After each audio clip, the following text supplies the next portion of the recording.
में दक्षिणा, तो यज्ञ भगवान का विवाह दक्षिणा से हुआ। इसकी तो कथा कुछ विचित्र है और रहस्यमय है, लेकिन हम अति संक्षेप में इसको लेकर के चलते हैं कि यज्ञ भगवान का आविर्भाव हुआ और आगे चल करके मनु के वंश में महाराज उत्तानपाद के पुत्र के रूप में ध्रुव का जन्म होता है। अब ध्रुव जो हैं अभी 5 वर्ष के ही हुए। गोस्वामी तुलसीदास जी लिखते हैं, मानस के प्रारंभ में गोस्वामी तुलसीदास जी लिखते हैं कि ध्रुव सगलानी जप्या हरि नामू पायो अचल अनुपम ठाऊं। कि ध्रुव जी जो हैं विमाता के कटु वचन से विद्ध होकर के ध्रुव जी ग्लानि युक्त होकर के ध्रुव जी भगवान नाम का जाप किए और कहते हैं पायो अचल अनुपम ठाऊं। अचल और अनुपम स्थान की प्राप्ति ध्रुव जी किए। अब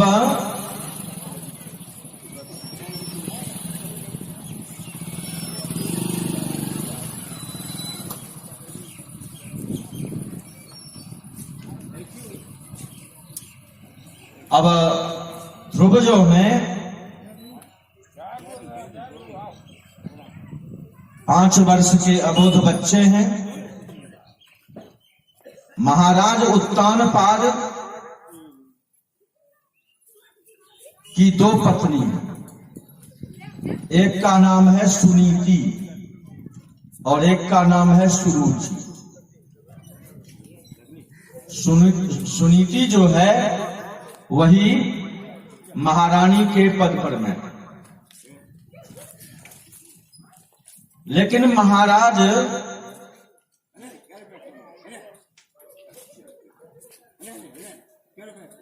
सुरुचि के प्रति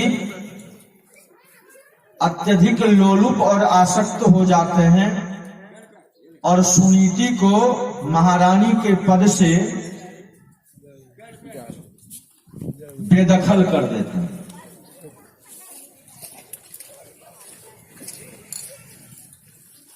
राजपुरोहित इससे सहमत नहीं होते हैं।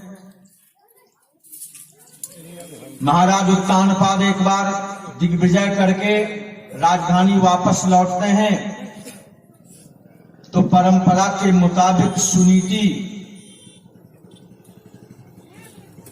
अभिनंदन के लिए आरती का थाल सजा करके आगे बढ़ती हैं तो सुरुचि उन्हें धक्का दे देती हैं और आरती का थाल उनके हाथ से गिर जाता है। राजपुरोहित इस पर आपत्ति करते हैं। महाराज उत्तानपाद कुछ बोलना चाहते हैं, सुरुचि उन्हें डांट देती है। राजपुरोहित हस्तक्षेप करना चाहते हैं, उनको भी सुरुचि डांट देती है। तो राजमहल में इस तरह की अव्यवस्था फैली हुई है। स्वयं महाराज मनु एक बार आकर के जो तप के लिए नैमिषारण्य चले गए थे,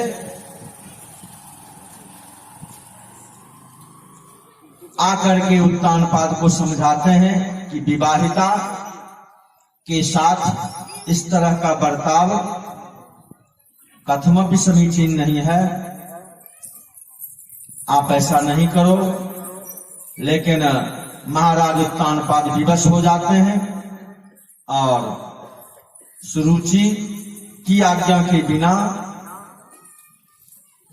कुछ भी नहीं